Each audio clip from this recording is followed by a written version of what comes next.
ರೈತ ಮುಖಂಡರಾದಂಥ ದಲೈವಾಲ ಅವರು 49 ದಿವಸಗಳಿಂದ ಉಪವಾಸ ಮಾಡ್ತಾ ಇದ್ದಾರೆ. ಕೇಂದ್ರ ಸರ್ಕಾರ ರೈತರ ಪಾಲಿಗೆ ಸತ್ತೋಗಿದೆ. ಯಾಕೆ ಅಂತ ಹೇಳಿದ್ರೆ ಸ್ವಾಮಿನಾಥನ್ ವರದಿಯನ್ನು ಜಾರಿ ಮಾಡ್ತೀವಿ ಅಂತ ಅಧಿಕಾರಕ್ಕೆ ಬಂದಂಥ ಪ್ರಧಾನಿಗಳು ಇವತ್ತಿನ ತನಕ ಜಾರಿ ಮಾಡಲಿಲ್ಲ. ರೈತರ ಆದಾಯ ಡಬಲ್ ಮಾಡ್ತೀವಿ ಅಂದರು, ಅದನ್ನು ಕೂಡ ಮಾಡಲಿಲ್ಲ. ಈಗಾಗಲೇ ಕೇಂದ್ರ ಸಂಸದೀಯ ಮಂಡಳಿ 33 ಜನರ ಸಂಸದೀಯ ಮಂಡಳಿ ಒಂದು ವರದಿಯನ್ನು ಕೊಟ್ಟಿದೆ.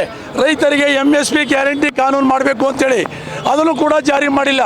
ಸರ್ವೋಚ್ಚ ನ್ಯಾಯಾಲಯ ಉಚ್ಚ ನ್ಯಾಯಾಲಯದ ಅಧ್ಯಕ್ಷತೆಯಲ್ಲಿ ಸಮಿತಿ ಮಾಡಿತ್ತು. ಅವರು ಕೂಡ ನವೆಂಬರ್ 22ನೇ ತಾರೀಕು ವರದಿಯನ್ನು ಕೊಟ್ಟಿದ್ದಾರೆ. ರೈತರ ಉಳಿವಿಗಾಗಿ MSP ಗ್ಯಾರಂಟಿ ಕಾನೂನು ಜಾರಿಯಾಗಬೇಕು ಅಂತ ವರದಿ ಕೊಟ್ಟಿದ್ದಾರೆ, ಅದನ್ನು ಕೂಡ ಜಾರಿ ಮಾಡಲಿಲ್ಲ. ಇಷ್ಟೆಲ್ಲ ಬೆಳವಣಿಗೆ ಆಗಿ ಕೂಡ ರೈತರು ಸಂಕಷ್ಟದ ಸರಮಾಲೆಯಲ್ಲಿ ಸಾಯ್ತಾ ಇದ್ದಾರೆ. ರೈತರ ಚಳುವಳಿಯನ್ನು ದಿಕ್ತಪ್ಪಿಸುವಂತೆ ಕೆಲಸ ಮಾಡ್ತಾ ಇದ್ದಾರೆ. ರೈತ ಚಳುವಳಿಯ ಬಗ್ಗೆ ತಪ್ಪು ಮಾಹಿತಿಯನ್ನು ಕೊಡ್ತಾ ಇದ್ದಾರೆ.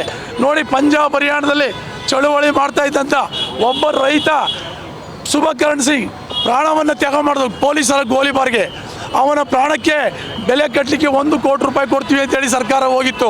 ಆ ಮನೆಯ ರೈತರು ಏನು ಹೇಳಿದ್ರು, ನಿಮಗೆ 1 ಕೋಟಿ ಬೇಕಾಗಿಲ್ಲ, ರೈತರಿಗೆ ಬೇಕಾದಂಥ ನ್ಯಾಯವನ್ನು ಕೊಡಿ ಅಂತೇಳಿ ವಾಪಸ್ ಕಳಿಸಿದ್ದಾರೆ.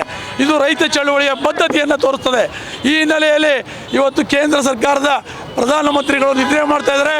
ಈ ಒಂದು ಕೃಷಿ ಕ್ಷೇತ್ರವನ್ನು ನೋಡಲಿಕ್ಕೆ ಇರ್ತಕ್ಕಂಥ ಶಿವರಾಜ್ ಸಿಂಗ್ ಅವರು ನಿದ್ರೆ ಮಾಡ್ತಾ ಇದ್ದಾರೆ. ಅವರನ್ನು ಎಚ್ಚರ ಮಾಡಲಿಕ್ಕೆ ಅವರ ಪ್ರತಿಕೃತಿಯನ್ನು ದಾನ ಮಾಡುವಂಥ ಚಳುವಳಿಯನ್ನು ರಾಷ್ಟ್ರಾದ್ಯಂತ ಮಾಡಲಿಕ್ಕೆ ಸಂಯುಕ್ತ ಕಿಸಾನ್ ಮೋರ್ಚಾ ಕರೆ ಕೊಟ್ಟಿದೆ.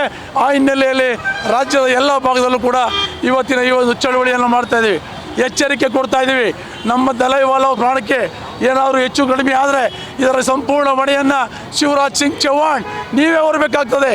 ಇದು ಹುಡುಗಾಟಿಗೆ ಮಾತಲ್ಲ. ಈ ದೇಶದಲ್ಲಿ 80% ರೈತರಿದ್ದೀವಿ.